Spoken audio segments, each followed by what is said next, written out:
Estamos con Fernando Epstein, uno de los nombres claves del cine uruguayo. Muchas gracias por venir. Gracias por el piropo. Fernando, vos combinás la tarea de productor ejecutivo con la de montajista. ¿Qué tan usual es en el ambiente del cine que estas dos funciones se combinen? Se ve más en el documental que en la ficción, la verdad. En la ficción es bastante raro. La gente en general se confunde y piensa que es una cuestión de poder. No tiene nada que ver con eso, pero bueno, sí pasa. Es raro, sí, me lo dicen constantemente. ¿Y con qué tiene que ver? ¿Qué es lo que te llevó a tener las dos funciones? Yo quería editar películas y bueno, allá por el año 2000 había que producirlas para poder editarlas, porque no habían películas, muchas, y las que habían las editaban los editores, digamos, más senior. Yo recién empezaba.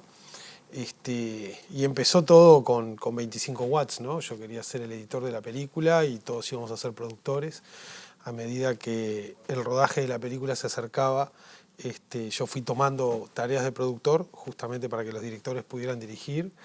Y bueno, digamos que se me empezó a dar, ¿no? Yo tenía un poco de experiencia con mi padre. En otros negocios. En una fábrica de medias, no es casualidad. Y también era un poco más grande que ellos, que en esa época 5 años de diferencia era una diferencia mucho mayor de lo que es ahora. Y bueno, nada, se me fue dando, realmente me salió como natural y me gustó incluso. ¿Pero había una escuela de producción?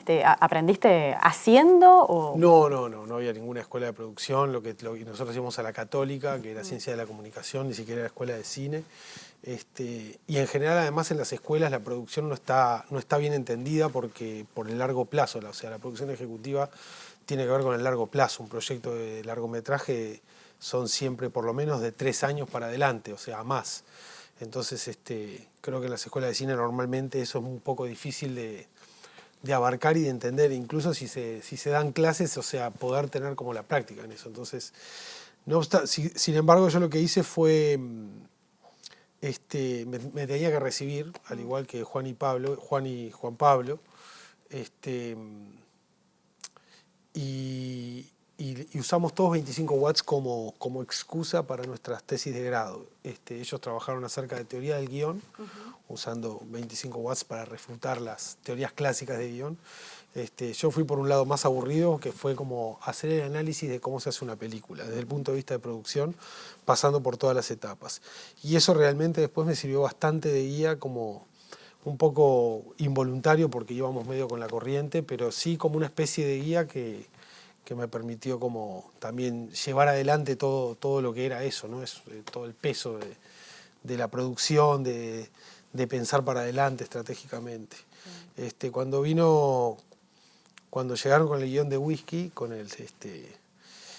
me plantearon que para que yo me dedicara a la producción y ellos tuvieran menos que ver con la producción y solamente en la dirección. ¿Y qué te pareció? ¿Vos ya tenías pensado? Sí, para mí estaba bueno, sí, y lo tenía pensado, solo que no pensaba claudicar el montaje y entonces puse como condición que seguía editando.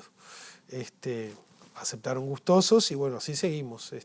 Y así seguía siendo como, bueno, todas las películas de Control Z Films de aquella época fueron así. Creo que la única que no edité o que no participé de la edición fue En Tanta Agua. En todas las demás... ¿Cómo haces para montajista, para olvidarte de tus conocimientos de productor ejecutivo, de, por ejemplo, lo que costó económicamente, pero también el esfuerzo, filmar una escena que después vos querés descartar? Sí, filmar muchas escenas que después descartás. La verdad que, creo que eso lo puedo hacer porque fui editor antes que productor y porque entendí rápidamente de que si no va, punto. Como editor tenés que ser implacable en ese sentido y traer al productor a decir, no, hay que usar esto porque se gastó tanta plata.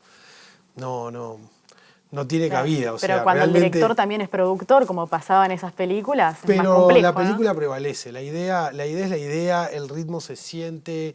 Cuando se cae la película, uno tiene que pelear porque la película se sostenga y porque la película sea lo mejor posible. Y si hay que descartar 3 semanas de rodaje, se descartan. Algo de eso pasó con La Perrera, ¿no?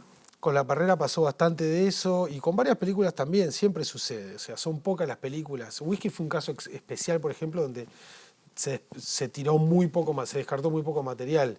25 watts no había material para descartar, entonces se sacaron muy pocas escenas que no funcionaban. Pero no es algo en lo cual pienso, o sea, cuando entro en el montaje, o sea, en el único momento que me convierto en productor para ver una película es el momento del visionado, y que estoy pensando como en todo, pero por lo demás intento dejar mi mirada 100% de editor y bueno, y deshacerme de todo eso, porque además, por más de que llore, no lo voy a hacer mejor. Hagamos un paréntesis con 25 watts que acaba de reestrenarse y bueno, vivieron días bastante emotivos todo el equipo, ¿no? Sí, la verdad que sí. ¿Te esperabas que fuera tanta gente a verla por primera vez?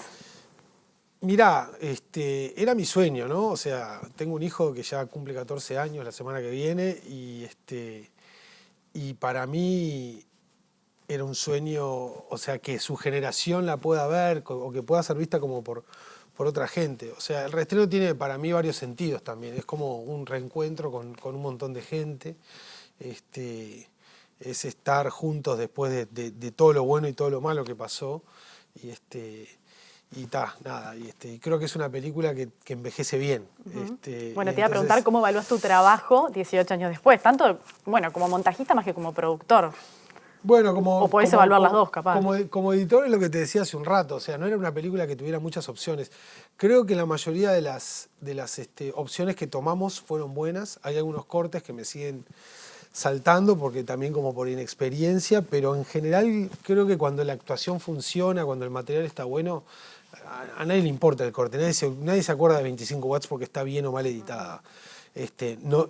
Yo sé que hubieron versiones de la película que realmente eran aburridísimas, y que trabajamos mucho en la isla, no solo yo, sino con Juan Pablo y con Pablo, para lograr de que, bueno, sea eso. Y no fue fácil tampoco encontrarla. De hecho, vos contabas que fue un poco caótico al principio, ¿no? O sea, ellos dos tomaban decisiones en el momento. Claro. No, bueno, no era que tomaban decisiones en el momento, era que discutían sobre cosas que yo no sabía. Yo por estar en producción, y además era productor, era chofer, era tercer asistente de dirección, era todo en ese rodaje. Éramos todos un poco, digamos, los que estamos en producción, hacíamos muchas cosas. Entonces a mí no me tocó estar en el set mucho tiempo y tampoco es algo que disfruto demasiado el set. Me gusta más el antes y el después. El set es algo que me salteo. Entonces, claro, ellos tenían discusiones larguísimas acerca de planos que yo estaba viendo por primera vez. Cosas que eran relacionadas con problemas que venían más adelante y otras cosas que estaban relacionadas con malestares que tuvieron ellos ahí en ese mismo lugar y que no les permitían ser totalmente objetivos respecto a lo que estaban viendo. Entonces yo a veces no entendía cuál era la incomodidad, a veces era tipo, vayan a pelearse afuera.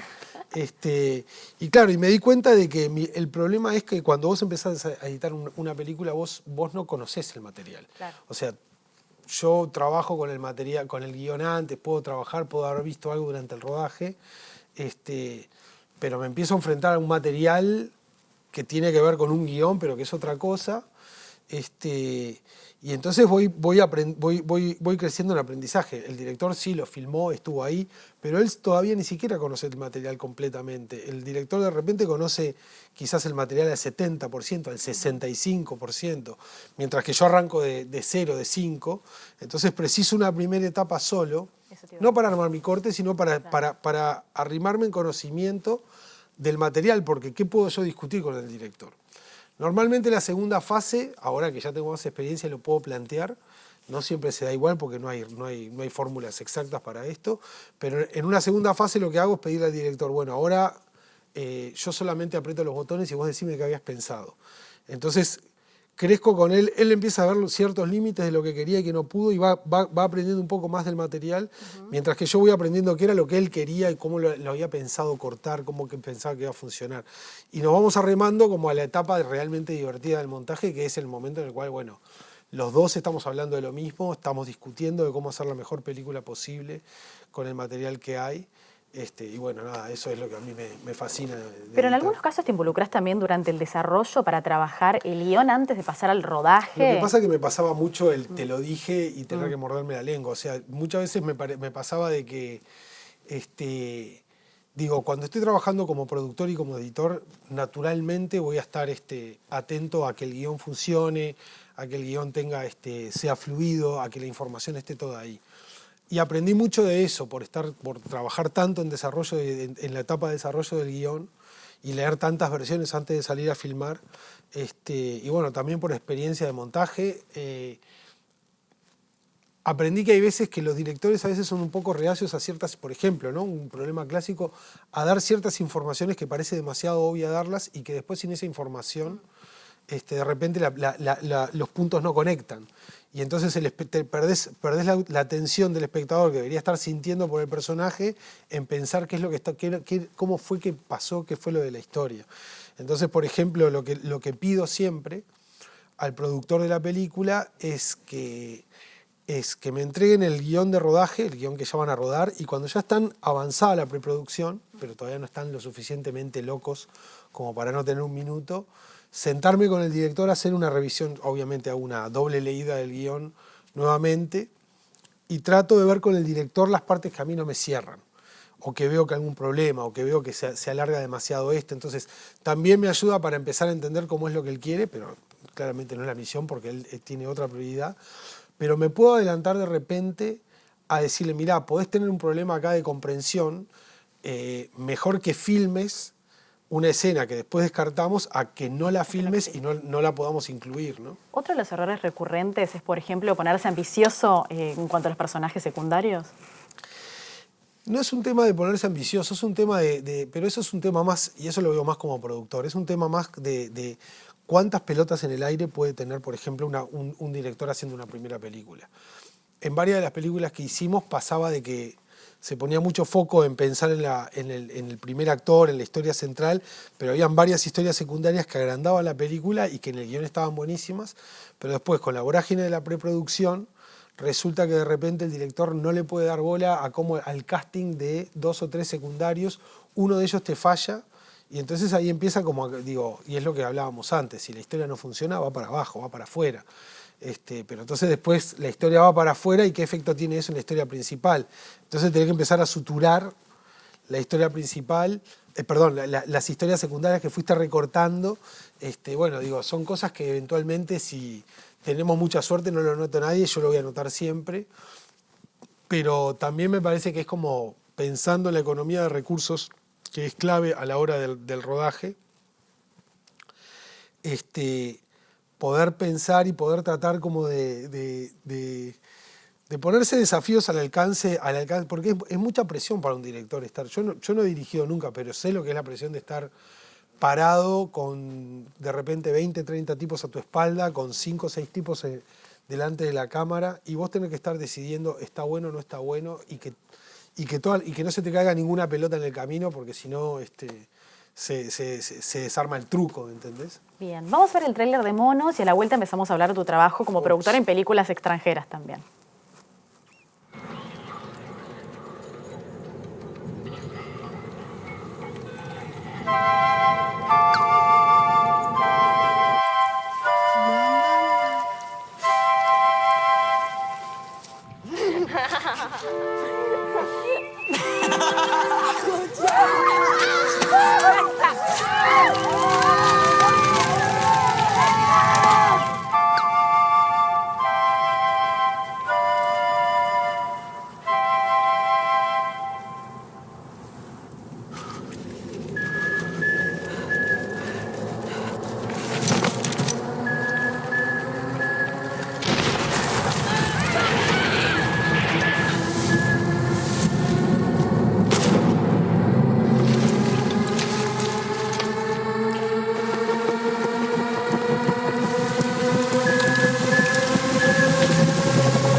¿Alguien dice algo?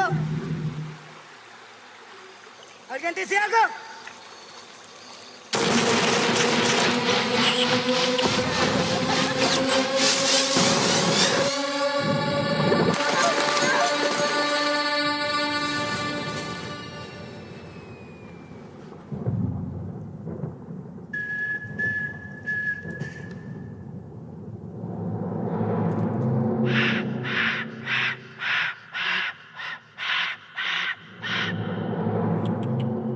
Muy bien.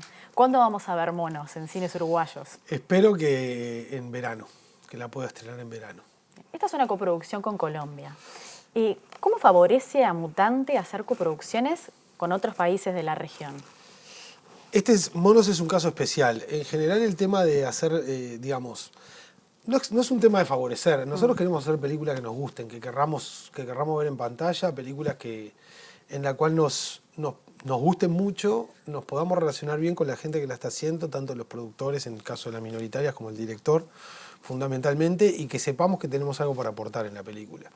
Y así fue que nos metimos en varias y estuvo buenísimo con Bencinho, con Las Herederas. Y seguimos como siempre en proyectos minoritarios. En realidad tiene es un formato de trabajo con mucho más satisfacciones que riesgos. ¿Sí?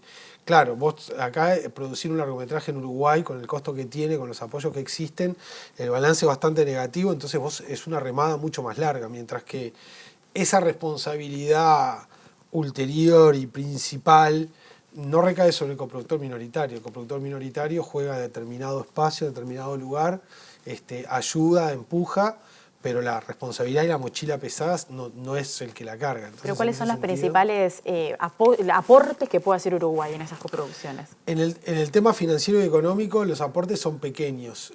Por otro lado, ahora existen como otra... Ahora que hay, por ejemplo, posibilidades de mezcla de sonido mejores, posibilidades de corrección de color mejores, o sea, cuestiones técnicas por un lado. Y por otro lado, Uruguay empezó bastante temprano en esto del cine latinoamericano. Entonces llevamos bastante ventaja con respecto a otros países en términos como de gimnasia audiovisual. Claro. Entonces hay técnicos que está bueno, o sea, nunca te vas a quedar sin una buena propuesta de técnicos para una película secundaria y en general nos buscan. Buscan Uruguay no porque Uruguay traiga demasiada plata, sino porque realmente tiene lo que aportar. Algunos actores, ¿no? Por ejemplo, en el caso de César Troncoso con Bencinho. Bueno, César ya se hizo medio brasilero, ¿no? Y ya tiene una carrera directamente en Brasil. Y sí, el elenco también es parte de todo esto, pero la verdad es que generalmente vienen a veces atrás de determinado fotógrafo. Varias veces me han ofrecido a mí porque quieren trabajar conmigo como editor. ¿En Las Herederas fue por ahí, capaz? En Las Herederas es un caso diferente. Yo tengo una relación muy especial con Paraguay por mi esposa, que es de allá y que también es realizadora. Y conocíamos bien, mi socia Agustina también conocía muy bien a Marcelo Martinezzi de antes. Y había una relación y realmente el proyecto había participado de Puentes también, seminario de formación para productores. Entonces, había muchos elementos que nos unían directamente con el proyecto. Además de que el guión nos había parecido hermoso a nosotros y cuando lo leímos la primera vez quisimos ser parte. Entonces, bueno, se juntaron las ganas de los dos lados y funcionó divino. Después de golazos como Las Herederas o Monos, que ganaron muchísimos premios en festivales internacionales, ¿cómo queda ubicada Mutante en el mapa de las coproducciones? ¿Te ayuda a hacerte una cartera más amplia de socios? La pelea es día a día, ¿no? Porque claro, de repente el año pasado estrenamos 4 películas y este año, claro, dijimos, paramos un poco la pelota y de repente salimos, todo el mundo piensa que tenemos demasiadas cosas y no nos llegan tantos proyectos. O de repente no nos llegan tantos proyectos interesantes, pero... Es una mezcla de lo que te llega y lo que vas a buscar. Sí, es un poco la mezcla de las dos cosas. Viajamos bastante por trabajo, por festivales, por talleres de formación también, y estamos siempre atentos, nos caen siempre propuestas de afuera, de acá adentro. Y bueno, es un poco también balancear y ver hasta qué punto podemos meternos, ¿no? O sea, para nosotros en cualquier proyecto de esas, las claves son saber que podemos hacer algo, que nos guste la gente con la cual vamos a trabajar y obviamente que nos guste mucho el guión, ¿no? ¿Te llegan cineastas de la nueva generación, uruguayos, a golpearte la puerta de Mutante? Digo, yo los busco también, estoy buscando siempre con quién trabajar. Está bueno, y además refresca trabajar con gente nueva. Estoy mucho en contacto con productores más jóvenes también por el tema de Puentes y claro, por los talleres de formación, digo, tanto acá en Uruguay como afuera. Ahora vengo de Chile, por ejemplo, de Biobío, de Concepción, además de toda la convulsión chilena popular, que es increíble, de trabajar con productores jóvenes y con directores jóvenes que están ahí como tratando de desarrollar sus primeros proyectos. Y siempre estoy con el ojo abierto, me gusta el cine, quiero seguir haciéndolo. Se ha generado una nueva camada de productores ejecutivos, ¿no? Sí. Quizás pasaron por Puentes, ayudó. No es como la elección más obvia, en las carreras y cuando vas a dar clases a la escuela, o de repente tenemos charlas en las escuelas de cine, preguntás quién quiere ser productor y no son la mayoría de las manos que se levantan, andan todos más atrás de la fotografía de repente o de la dirección y del guión. Pero siempre aparecen figuras súper interesantes. Y a nosotros nos gusta, creemos que, como filosofía de Mutante de cine, creemos que la formación y la circulación de información es clave para que todos crezcamos juntos. Y bueno, también es lo que nos gusta, ¿no? Bueno, ahora se está por estrenar Alelí en el Festival del Movie y el año que viene va a llegar a salas de cine, ¿verdad? Sí, señora. Bueno, tengo una pregunta que es si es más difícil para algunos directores hacer su segunda o tercera película que la primera. Estoy pensando en un tema de espacio en Uruguay. Hay mucha gente queriendo hacer cine y están los mismos fondos. Sí. ¿Cómo vos eso como productor lidiás? Y es un poquito frustrante Uruguay en ese sentido, ¿no? O sea, la cosa se ha movido muy poco. De repente ahora, al final de este año, en este año aparecieron fondos que de repente tendrían que haber aparecido hace 3, 4 años para realmente darle aire. Es una pelea que tenemos constantemente de las asociaciones de productores por ampliar, o sea, lo que ha pasado históricamente con Uruguay es que el techo lo hemos roto con la cabeza y entonces los fondos públicos vienen a ayudar y a apuntalar lo que ya pasó, pero son tan lentos los procesos políticos que cuando llegan a ponerse, a ayornarse con la realidad, esa realidad ya cambió y ya se precisa otra cosa, otro foco o más ayuda.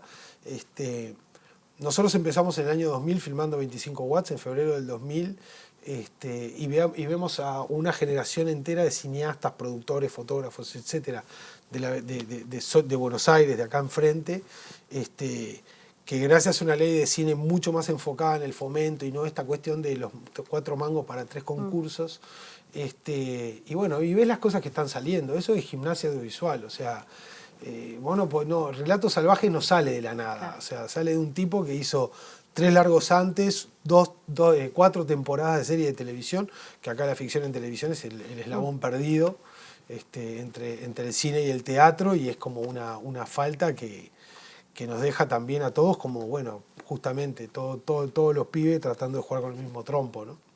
Muchas gracias por venir, Fernando. Muchas gracias a vos por la entrevista.